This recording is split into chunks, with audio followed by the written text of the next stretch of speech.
हमारा प्रभु यीशु मसीह के मधुर मीठे नाम से मैं आप सभी लोगों को परमेश्वर के वचन के भाग में स्वागत करता हूँ।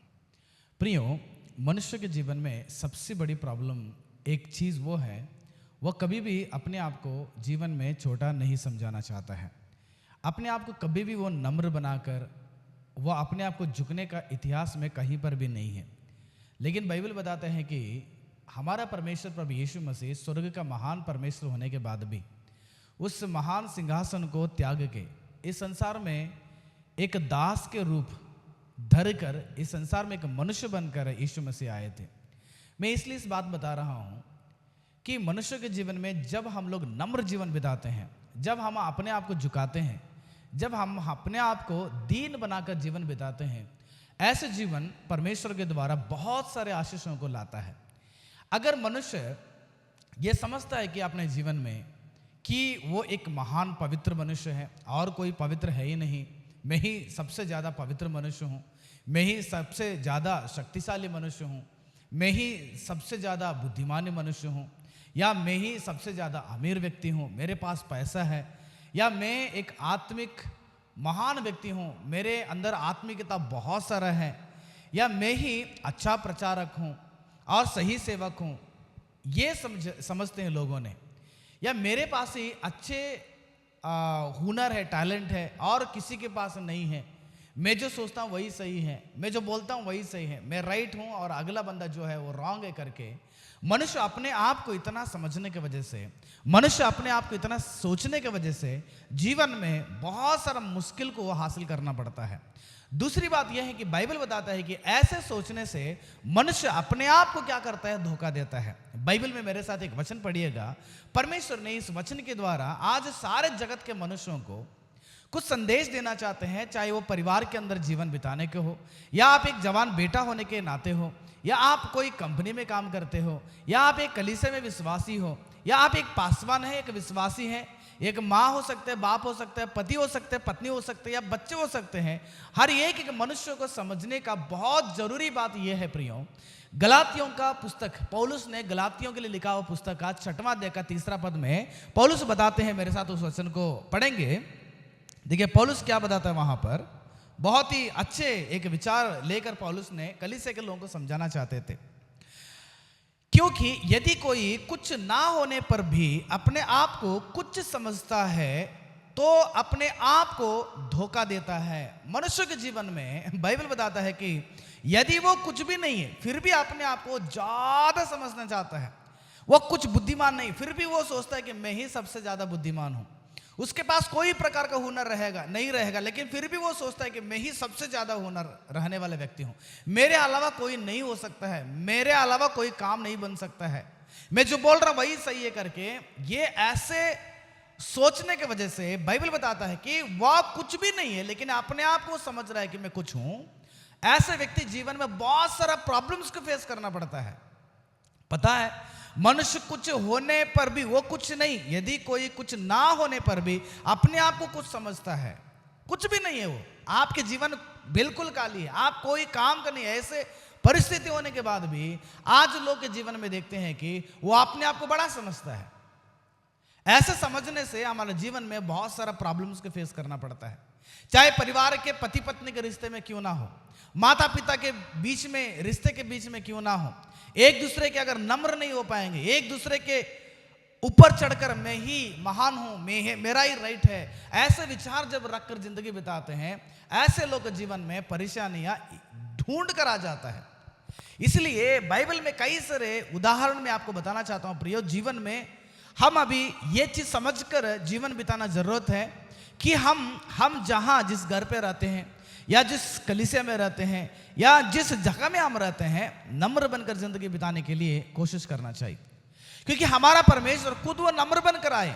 नम्र बनकर आने की वजह से ही सारे जगत के लोगों के लिए अपने आप को कुर्बान करना पड़ा, अपने आप को बलिदान करना पड़ा। वरना यीशु मसीह के अगर वो यीशु मसीह नहीं आते, अपने आप को नम्र नहीं बनाते, तो सारे जगत के लोगों को नहीं बचा सकते थे।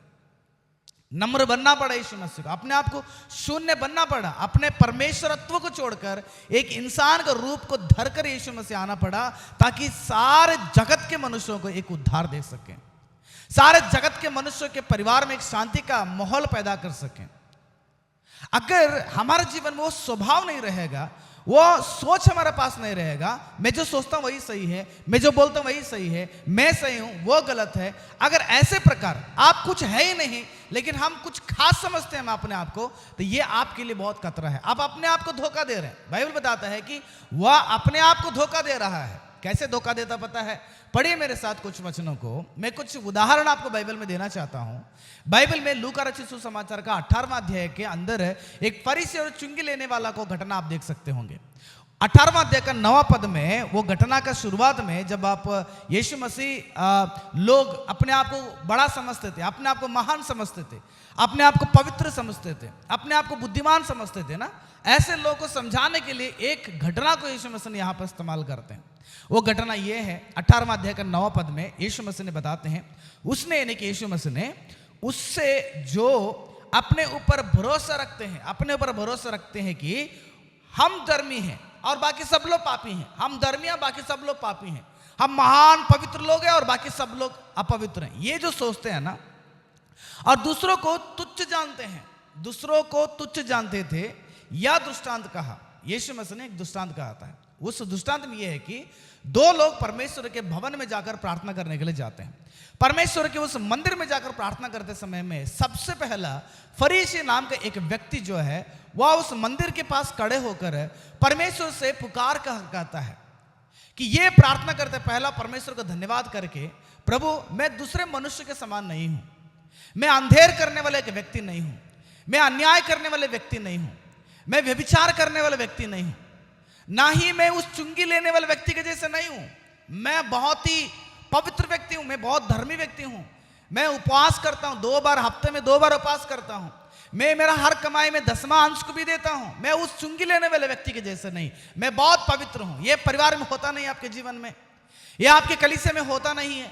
आप किसी दूसरों को कंपेयर करते हो, उसके जैसे मैं नहीं हूं, मैं बहुत अच्छा हूं, मैं बहुत ही निपुण आदमी हूं, मैं बहुत ही शुद्ध आदमी हूं, गलत वो है, मैं सही नहीं हूं, सही हूं करके। ये आपके जीवन में क्या प्रॉब्लम क्रिएट करेगा पता है? वह फरीसी व्यक्ति परमेश्वर के पास जब ऐसे प्रार्थना किया, थोड़ी देर के बाद क्या हो गया, वहां पर एक और प्रॉब्लम हो जाता है। यानी कि थोड़ी देर के बाद वो जो चुंगी लेने वाला है वो जाता है परमेश्वर के पास।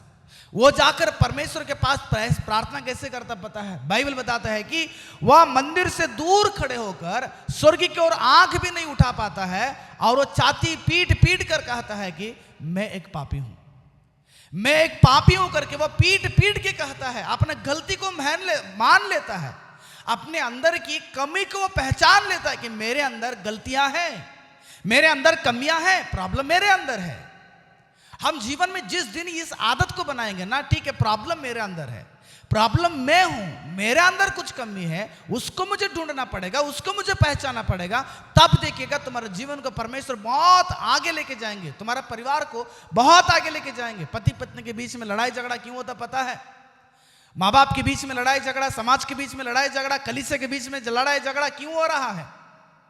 देश देश के बीच में लड़ाई, राज्य राज्य के बीच में लड़ाई, बीच दो को पॉलिटिक्स के बीच में लड़ाई क्यों? वो गलत ही, मैं सही हूं। ये हर बीमार, ये हर व्यक्ति के जीवन में है प्रियो। खास करके मसीह लोग जो मेरा वचन सुन रहे हैं, यीशु मसीह ने हमें कौन सी रास्ता दिखाया है? यीशु मसीह ने हमें वो रास्ता दिखाया है, आप दीन बनो, आप नम्र बनिएगा। नम्र लोगों को नम्र बनने के लिए यीशु मसीह ने अपने कलीसिया के लोगों को बताते हैं। लेकिन आज भी हम क्या कर रहे हैं? घमंड से जिंदगी बिता रहे हैं कि वह गलत है, मैं सही हूं। यहां पर फरीसी बोल रहे कि मैं उस व्यक्ति के जैसे नहीं हूं, जो मैं चुंगी लेने व्यक्ति जैसे नहीं हूं, मैं ऐसे करता हूं, वैसे करता हूं, अपने आप को बहुत बड़प्पन बोल दिया, अपने आप को बहुत धर्मी ठहराने के लिए कोशिश किया। आखिर में क्या हुआ पता है? परमेश्वर ने चुंगी लेने वालों की प्रार्थना को सुना और फरीसी व्यक्ति के प्रार्थना को परमेश्वर ने घृणा कर दिया, उसको परमेश्वर ने इनकार कर दिया। ऐसी ही जिंदगी हमारा हो रहा है।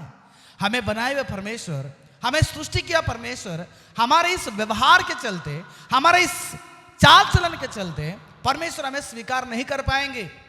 इसलिए हम अपने आप को फरकना है। हम किसी दूसरे के अंदर रहने वाले गलतियों को छोड़कर हम अपने आप को फरकेंगे, हम अपने आप को तोलेंगे। पहले मेरे अंदर कितना गलतियां हैं, मेरे अंदर कितना पाप है, उस मनुष्य जीवन में बहुत आगे निकलता है। देखो उस चुंगी लेने वाले व्यक्ति के देखिएगा, वो व्यक्ति ने अपने आप को मान लिया कि स्वर्ग की ओर देखना नहीं चाह रहा था, परमेश्वर की ओर देखना नहीं चाह रहा था, चाहते पीट पीट कर रो कर कहने लगा कि मैं एक पापी व्यक्ति हूं। अपने पाप को, अपने गलती को मान लिया प्रियो, अपने आप को बहुत दीन बना लिया उसने, और उसी की प्रार्थना प्रभु यीशु मसीह सुनते हैं। परमेश्वर उसी की प्रार्थना सुनते हैं, उनके मन की बात को यीशु मसीह जान रहे हैं। उस अध्याय में जाके पढ़िएगा। आज भी अगर आपके जीवन में परमेश्वर आपको ऊंचे स्थान में लेकर जाना चाहते हैं, अगर परमेश्वर आपकी प्रार्थना को सुनना चाहते हैं, परमेश्वर आपके हर एक एक बातों को सुनकर आपको बहुत प्यार करना है, तो आप अपने परिवार में बहुत ही नम्र बनने के लिए कोशिश करें।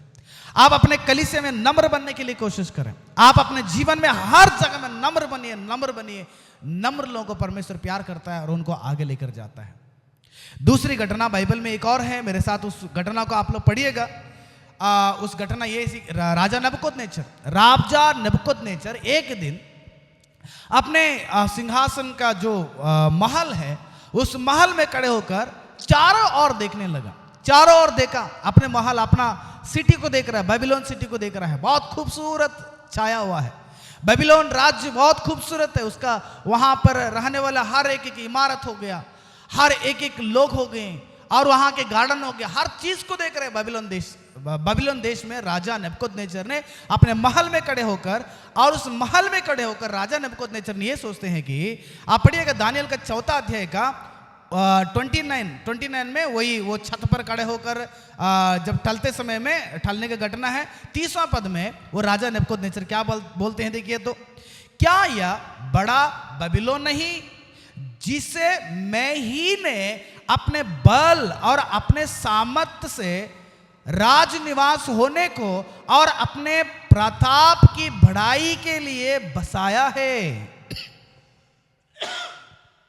राजा नबूकदनेस्सर ने यहां पर बोल रहे कि मैं मेरे बल से, मेरे सामर्थ्य से, राजनिवास होने के लिए और मेरा बढ़ाई के लिए मैंने इस राज्य को, मैंने इस देश को, बेबीलोन देश को मैंने बनाया, मैंने तैयार किया हूं, मैंने इसको खड़ा कर दिया, मैंने इसको खूबसूरत कर दिया। यानी कि बेबीलोन देश राजा नबूकदनेस्सर ने अपना राज्य को देकर, क्योंकि उन दिनों में बहुत बड़े राज्य में सबसे पहला बड़ा राज्य इज़राइल यहूदी राज्य के बाद इस दुनिया में शासन किया हुआ बड़े राज्य वो था बेबीलोन देश।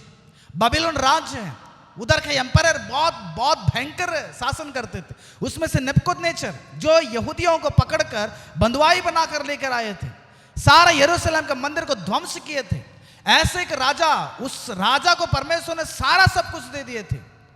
अपने लोगों को परमेश्वर ने उसके हाथ में कर दिया, और वहां पर रहने वाले सारे वस्तुएं नबूकदनेस्सर के हाथ में दे दिया, और उसका राज्य को परमेश्वर ने बढ़ा दिया। और यह राज्य को भी परमेश्वर ने दिया था, उसको बुद्धि भी परमेश्वर ने दिया था, और उस बेबीलोन देश भी परमेश्वर ने ही राजा नबूकदनेस्सर को दिया था। लेकिन राजा नबूकदनेस्सर बोल रहे कि मेरे बल से मैंने बना दिया, मेरे सामर्थ्य से मैंने बना दिया, मेरे राजनिवास को मैंने बना दिया, मेरा बढ़ाई करने के लिए बना दिया। इतना घमंड उसके अंदर चढ़ गया, परमेश्वर का एक भी नाम नहीं लिया जीवन में। आज भी कई सारे लोग हैं, मेरे सामर्थ्य से मैंने बना दिया, मेरे ताकत से मैंने कर दिया, मेरा इतना बड़ा कलीसिया है, मेरा इतना बड़ा परिवार है, मेरा इतना बड़ा धन संपत्ति है, मैंने मेरा सामर्थ्य, मेरा ताकत, इतना बड़ा पार्टी। लोगों ने आज परमेश्वर को छोड़कर आज अपने सामर्थ्य पर क्या करे जिंदगी बिता रहे हैं, अपने बुद्धि पर इतना मतलब इतना घमंड कर रहे हैं मनुष्यों ने। लेकिन एक बात सोचिएगा, वो जीवन दिया कौन आपको? उस जीवन परमेश्वर ने हमें दिया है ना, वो जीवन परमेश्वर ने हमें दिया है। परमेश्वर ने हमें सांस लेने के लिए वखाद दिया है। हमारी योग्यता नहीं है परमेश्वर के सामने खड़ा होकर ये सब बोलने के लिए कि मेरा बुद्धि से मैंने किया, मेरा पढ़ाई से मैंने किया, मेरे सामर्थ्य से मैंने किया। प्रियो, हम कुछ नहीं है, हम हमारे इस काम में कभी घमंड नहीं करना चाहिए। राजा नबूकदनेस्सर ने जिस दिन ऐसे प्रकार का सोच समझकर घमंड हो गया, तभी तुरंत परमेश्वर ने उस राजा नबूकदनेस्सर को क्या किया पता है? 7 साल जंगली घास को खिलाया परमेश्वर ने उसे। एक स्वप्न आ जाता है, उस सपने में राजा नबूकदनेस्सर का सिंहासन के बारे में, शासन के बारे में, राज्य के बारे में, लोगों के बारे में, मंत्रियों के बारे में, सारा चीज एक स्वप्न में परमेश्वर ने दिखा दिया। राजा नहीं समझ पाया। बाद में दानियल ने आकर उसको समझाते, राजा मैं जो बता रहा हूं उसको ध्यान से सुनना और कभी भी इसके विषय में विरोध ना करना। यह सच है, यह कहानी, यह स्वप्न का मतलब यह है, आपको परमेश्वर ने आपके राज्य को लेने वाले हैं, और आपके इस घमंड के चलते 7 साल आप जंगल में घास खाएगा, एक जानवर की तरह जिंदगी बिताएगा। सही में वैसे ही हो गया, तुरंत हो गया। बाइबल बताता है कि तुरंत राजा नबूकदनेस्सर के जीवन में वो घटना हो गया। आप मेरे साथ पढ़िएगा 4 अध्याय का 33वां पद में, उसी घड़ी या वचन नबूकदनेस्सर के विषय में पूरा हुआ। जैसे घमंड आ गया, अगले दिन इसको स्वप्न आ गया और तुरंत उसके जीवन में लागू हो गया। वह मनुष्यों में से निकल गया और बैलों के समान घास चराने लगा। एक नबूकदनेस्सर राजा, ये इतिहास है, कहानी नहीं, इतिहास है। ये हिस्ट्री बता रहा हूं मैं। हिस्ट्री में किंगडम ऑफ बेबीलोन, उसका एक राजा नबूकदनेस्सर ने 7 साल घास खाया है। घास खाने वाला एक जानवर बन गया, कारण उसके अंदर के घमंड। अपने आप को समझता था कि मैं बहुत स्पेशल हूं, मेरे अंदर बहुत स्पेशल पावर है, मेरे अंदर इतना टैलेंट है, इतना पावर, इतना शक्ति है। तेरा शक्ति चला घास चराने के लिए। इसलिए कोई भी सेवक हो सकता है, कोई भी मनुष्य हो सकता है, कोई विश्वासी हो सकता है, कोई भी क्यों ना हो, परमेश्वर के सामने याद रखना, आप कुछ नहीं होने पर भी अगर अपने आप को कुछ समझने के लिए कोशिश करते हैं तो अपने आप को आप धोखा दे रहे हैं। इसलिए समझना बंद करें, हम नम्र बनने के लिए कोशिश करें। बाइबल बताता है कि बैल के समान घास चराने लगा और उसकी देह आकाश की ओस में भींगती थी। जंगल में जाकर रहना पड़ा, बिना कपड़े से उसका शरीर क्या होने लगा, होश की वजह से भीगने लगा डेली। यहां तक कि उसके बाल उकाब पक्षियों के पंख के जैसे, उसके नाखून चिड़ियों की पंजों के समान बढ़ गए। देखो, एक पक्षी की तरह नाखून है, उसका नाखून, और उसका देह में उकाब के पक्षियों के जैसे परे आ गया, पंख आ गया। एक जानवर के जैसे, जंगल में जाकर जानवर के जैसे जीवन बिताने का परमेश्वर ने उसको दंड दिया। इसलिए हमारे जीवन में भी ये समझना है कि मैं कुछ नहीं हूं, परमेश्वर मेरे पास है। परमेश्वर के द्वारा मैंने कर रहा हूं, परमेश्वर के द्वारा मैं सेवा कर रहा हूं। परमेश्वर, मैं आपके सामर्थ्य में परिवार को चलाऊंगा। परमेश्वर, मैं आपके सामर्थ्य के द्वारा गीत गाऊंगा। परमेश्वर, आपने मुझे दिया वो सामर्थ्य में बाहर क्या करूं, आपके महिमा के लिए इस्तेमाल करूंगा। अगर उसको छोड़कर अपने महिमा के लिए वो सारे चीज को इस्तेमाल करेगा, यकीन मानिएगा, राजा नबूकदनेस्सर को जो हालत परमेश्वर ने लाया और वह हालत आपके जीवन में लाने के लिए देर नहीं करेंगे। इसलिए ध्यान से आपके जीवन को, सावधानी से आपके जीवन को बिताइएगा। प्रभु, मैं कुछ नहीं हूं, आप मेरे जीवन में। इसलिए यीशु मसीह ने बताते हैं ना, मैं दाखलता हूं, आप मुझ में बना रहेगा, क्योंकि मेरे बिना आप कुछ नहीं कर पाएंगे। अगर आप मेरे अंदर रहेंगे कुछ भी कर पाएंगे, मेरे बिना आप कुछ नहीं कर पाएंगे। मेरे बिना फल नहीं ला सकते हैं, मेरे बिना फल नहीं खिल सकते हैं, मेरे बिना जी नहीं सकते, मेरे बिना आप गा नहीं सकते, मेरे बिना सेवा नहीं कर सकते हैं। घमंड से चढ़े हुए हर मनुष्यों, समझ लो आपको अंदर परमेश्वर है और वह परमेश्वर की आत्मा ने आपके जरिए काम करवा रहा है। इसलिए आपके काम पर घमंड करना बंद करना चाहिए। हमें हमारा काम पर घमंड करना बंद करें और आज से लेकर हमारे परिवार में, हमारे कलीसिया में घमंडी के स्वभाव को छोड़कर नम्र बनेंगे, दीन बनेंगे। उस व्यक्ति को परमेश्वर क्या करते हैं, बहुत प्यार करते हैं। तीसरा घटना प्रियो, इस बात का रिलेटेड तीसरा बात यह है कि बाइबल में लवोदिकीय कलीसिया के बारे में प्रकाशित वाक्य उसका 3 अध्याय में 7वां पद में लिखा गया है। लवोदिकीय सभी कलीसिया, और वो उस कलीसिया के अंदर भी एक प्रॉब्लम है। क्या प्रॉब्लम है, परमेश्वर बताते हैं। तू कहता है कि मैं धनी हूं और धनवान हो गया हूं और मुझे किसी वस्तु की घटी नहीं। वो कलीसिया के सारे विश्वासी लोगों का प्रॉब्लम है। वो सारे विश्वासी लोग ये समझते थे कि मैं बहुत बड़ा अमीर आदमी हूं, मैं बहुत बड़ा धनी हूं, बहुत सारा पैसा मेरे पास है, कोई चीज का कमी नहीं है। याद रखना, तेरे जीवन में परमेश्वर का कमी है। मनुष्य सोचता है ना, मेरे पास बहुत सारा पैसा है, मुझे यीशु मसीह की जरूरत नहीं है ना, बहुत सारा धनवान हो गया, बहुत सारा जॉब मेरे पास है, बहुत अच्छा कमाई मेरे पास है, अरे मुझे कोई कमी नहीं, मुझे कोई चीज का कमी नहीं, कोई चीज का जरूरत नहीं। आपके जीवन में परमेश्वर की जरूरत है। यहां पर सारे कलीसिया के लोग मिलकर ये सोच रहे कि मेरे पास कुछ कमी नहीं है, लेकिन परमेश्वर बताता है कि परमेश्वर क्या बोलते हैं, देखिए तो, और यह नहीं जानता कि तू अभाग्य और तुच्छ और कंगाल और अंधा और नंगा है। तू ऐसे व्यक्ति है, पता है आप अभाग्य मनुष्य हो, स्वर्ग की आशीष आपको नहीं मिलने वाला है। आप क्या समझें, आपको कोई चीज की कमी नहीं, आप कुछ भी नहीं हो, आपके अंदर है ही नहीं परमेश्वर का स्वभाव। आपके अंदर परमेश्वरत्व नहीं, आपके अंदर परमेश्वर है ही नहीं, तो आप कैसे समझें कि सब कुछ मेरे पास है? तो प्रभु परमेश्वर बता रहा है कि तू अभाग्य मनुष्य है, आप बहुत ही तुच्छ व्यक्ति हो, आप कंगाल व्यक्ति हो, आप अंधे हो गए हो, आप नंगा हो। आपको शर्मिंदगी आना चाहिए कि आज भी ऐसे मनुष्य लोग हैं, अपने धन पर बहुत घमंड करते हैं, लेकिन वो धन उसके जीवन में कुछ है ही नहीं। वो आप मरने के दम में उस पैसा आपको नहीं बचा सकता है। आपकी परिवार बिगड़ जाता है तो आपके पास पैसा नहीं बचा सकता है। पति पत्नी का रिश्ता बिगड़ जाता है, टूट जाता है और तलाक तक पहुंच जाएगा, तेरा पैसा उस तलाक को बंद नहीं कर सकता है। तुम्हारा परिवार में परिस्थितियां बिगड़ गया होगा, लेकिन आपको उस पैसा कुछ नहीं कर पाएगा। जवान लोग पैसे के पीछे दौड़ते हैं ना, कल पैसा पैसा पैसा करके कल उस पैसे से आपको बहुत परेशानी आएगी, बिना आपको उस पैसे से कोई ज्यादा लाभ नहीं होने वाला है। थोड़ा आपको इस संसार में फायदा होगा, लेकिन आत्मिक उन्नति के लिए आपको परमेश्वर की सख्त जरूरत है। लेकिन आप परमेश्वर को छोड़ रहे हैं, पैसे के पीछे भाग रहे हैं। आप सोच रहे हैं कि मैं धनवान बन जाऊं, मैं बहुत बड़ा अमीर बन जाऊं, मुझे कोई वस्तु की घटी नहीं। हाँ, आपके पास फैन होगा, आपके पास फ्रिज होगा, आपके पास कार होगा, आपके पास घर होगा, आपके पास खूब कपड़े होंगे, सोने होंगे, चांदी होगा, नौकरी होगा, लेकिन आपके व्यक्ति, जो आपके घर के अंदर रहने वाले व्यक्तियों के अंदर शांति नहीं है, समाधान नहीं है, तो यह पैसा आपको कुछ काम नहीं कर पाएगा। इसलिए जीवन में यह याद रखना कि आपके जीवन में सबसे पहले परमेश्वर को कमाना चाहिए। बाइबल में नीति वचन का 11वां अध्याय का 28वां पद बताता है कि जो अपने धन पर भरोसा रखता है वह गिर जाता है। धन पर जो व्यक्ति भरोसा करेगा वह गिर जाएगा। इतिहास को निकाल के पढ़िएगा, धन पर जितने भी लोग भरोसा करके जिंदगी बिताए, सब लोग गिर गए, नाश हो गए, वो यहां तक भी नरक के रास्ते में चला गए।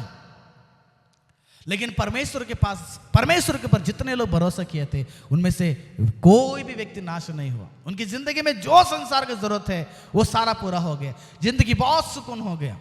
आप आयुब को देखिएगा, सारा धन संपत्ति नाश हो गया, लेकिन उसने परमेश्वर को नहीं छोड़ा। अगर हमारे जीवन में होता, हम धन संपत्ति को बड़ा समझ के बैठे हुए हैं, इसलिए हमारा पास रहने वाला धन संपत्ति कुछ भी नहीं। बाइबल बताता है कि वह कुछ है ही नहीं। क्या बोलते हैं गलातियों का 6वां अध्याय का 3 पद में, क्योंकि यदि कोई कुछ ना होने पर भी अपने आप को कुछ समझता है ना, अपने आप को धर्मी समझता होगा, अपने आप को बहुत बड़ा टैलेंट शक्तिमान समझता होगा, और अपने आप को समझता होगा कि मैं बहुत बड़ा धनवान हूं, पैसा मेरे पास है, कोई चीज का कमी नहीं। आपके पास परमेश्वर का कमी है। आप अपने आप को धोखा दे रहे, पैसा धन दौलत इस पर भरोसा रखिए, इसके पीछे दौड़ते दौड़ते परमेश्वर को आप दूर कर रहे हैं, अपने आत्मा का बहुत बड़ा नुकसान पहुंचा रहे हैं। चौथा, एक आखिरी उदाहरण में बताना चाहता हूं इस विषय पर रिलेटेड आपको, कि हमें इस वचन को ध्यान से समझकर हमें परमेश्वर की तरफ क्या करना है, मोड़ना चाहिए। बाइबल में एक व्यक्ति है प्रियो, उज्जिया नाम का एक व्यक्ति है। आप इतिहास का दूसरा ग्रंथ का 26वां अध्याय जाके पूरा पढ़ लीजिएगा। पहला से लेकर 15 पद तक जब पढ़ते हैं ना, वहां पर परमेश्वर ने उज्जिया राजा को, यहूदियों का राजा उज्जिया को बहुत ब्लेसिंग करते हैं। उनका राज्य हो गया, सेना हो गया, उनका बंगला हो गया, उनके लोग हो गए। उसके पिताजी अमस्या करके उसका पिताजी था, उस पिताजी के जैसे ही माफ करें, एक अच्छा राजा बनकर जिंदगी बिताएं। जैसे उसका राज्य प्रबल हो गया, जैसे उसका राज्य बहुत ही प्रबलशाली हो गया, ताकतवंत हो गया, उसके नाम प्रसिद्ध होने लगा, तब उसके जीवन में एक प्रॉब्लम क्रिएट हो गया। वो प्रॉब्लम ये है, 26वां अध्याय का 16 पद देखिएगा। परंतु जब वह सामर्थी हो गया तब उसका मन फूल उठा। उसका मन क्या हो गया? फूल उठा। जब वो सामर्थ्य हो गया, पैसा आ गया, सामर्थ्य हो गया, सारे देश हराकर उसने आने लगा, जब इतना प्रबल हो गया, सामर्थ्य हो गया, उसका मन क्या हो गया? फूलने लगा, घमंड होने लगा, और उसने बिगड़कर अपने परमेश्वर यहोवा का विश्वासघात कर दिया। देखो, परमेश्वर ने हमें जो बुलाते हैं ना, उस बुलाहट में जिस स्थान में हम लोग हैं, हमें पहचान कर परमेश्वर के सामने विश्वास योग्य रहना चाहिए। परमेश्वर के सामने एक वफादार व्यक्ति बनकर जिंदगी बिताना चाहिए। हम एक गद्दार व्यक्ति नहीं बनना चाहिए। परमेश्वर के हर बात को समझकर उसके अनुसार जीने वाला व्यक्ति होना चाहिए।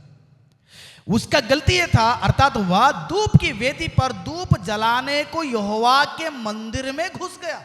राजा था, पुराने नियम के हिसाब से राजा लोग परमेश्वर के भवन में जाकर धूप वेदी पर धूप जलाने का अधिकार नहीं है। उसको राजा है, राजा का काम करो।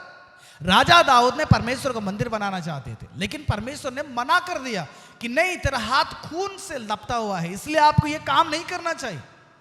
तो राजा दाऊद ने नहीं किया, उसका काम अपना बेटा सुलेमान को दिया। सोच लीजिएगा, उन दिनों में इस राजा उज्जिया ने परमेश्वर के दास लोग, याजक लोग होने के बाद भी, आरोन की पीढ़ी होने के बाद भी, उस मंदिर में काम करने के लिए याजक लोग होने के बावजूद भी, अगर नहीं होगा तो अलग ही बात है, होने के बावजूद भी, नियुक्त होने के बावजूद भी, उज्जिया राजा ने क्या करता है, परमेश्वर के उस मंदिर में जाकर धूप वेदी पर धूप जलाने के लिए परमेश्वर के मंदिर के अंदर घुस जाता है।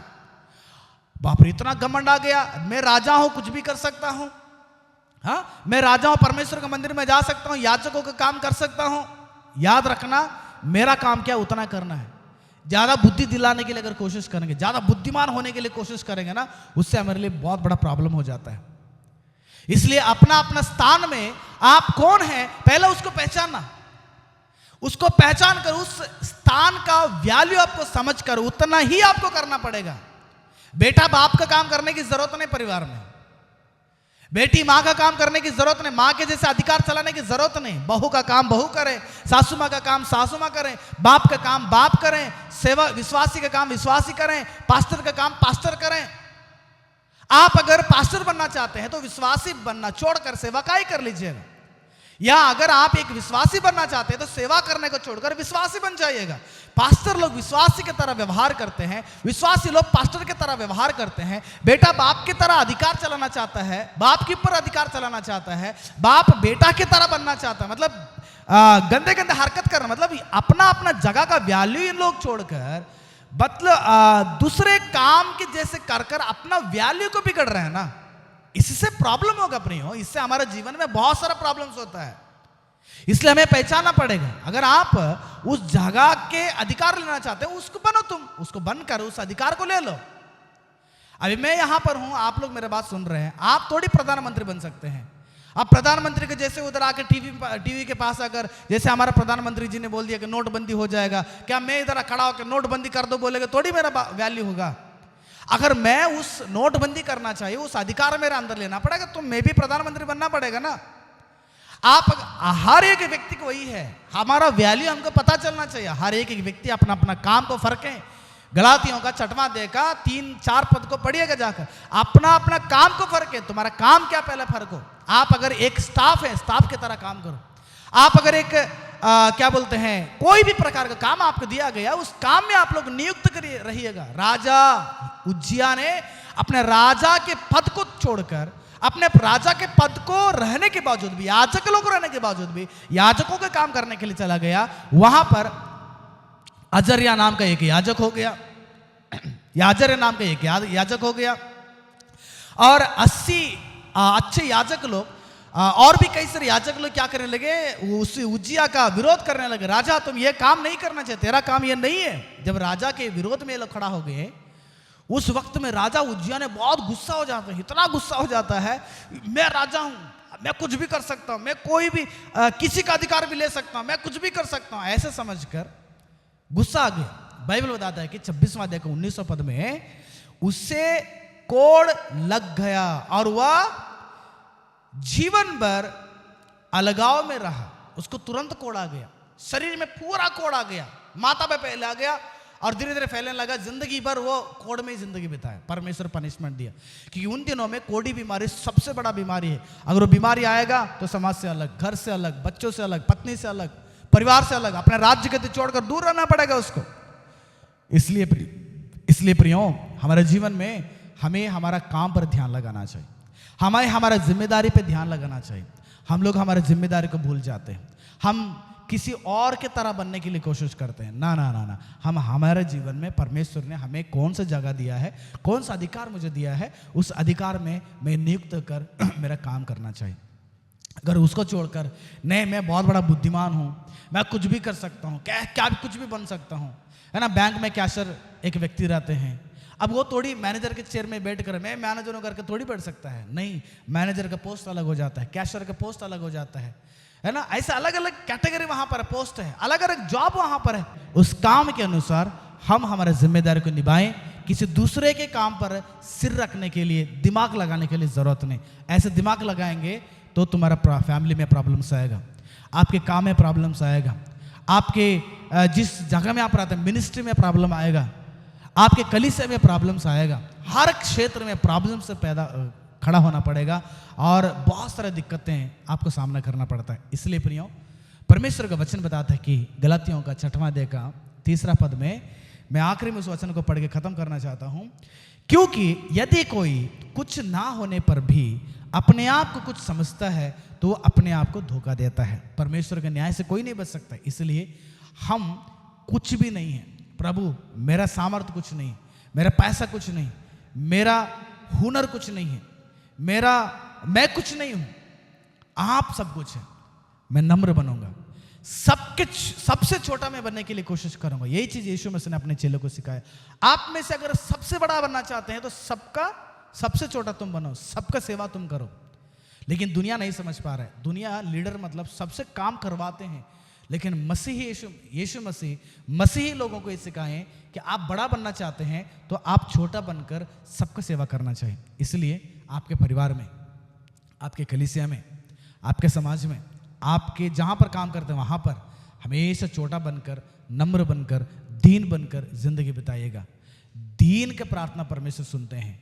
नम्र रहने वाले लोगों के पास परमेश्वर रहते हैं, उनको परमेश्वर गले लगाते हैं, उनसे बहुत प्यार करते हैं। इसलिए परमेश्वर आपको नम्र बनने की आत्मा से प्रदान करें, आपके जीवन और भी परमेश्वर ऊंचा करें। God bless you.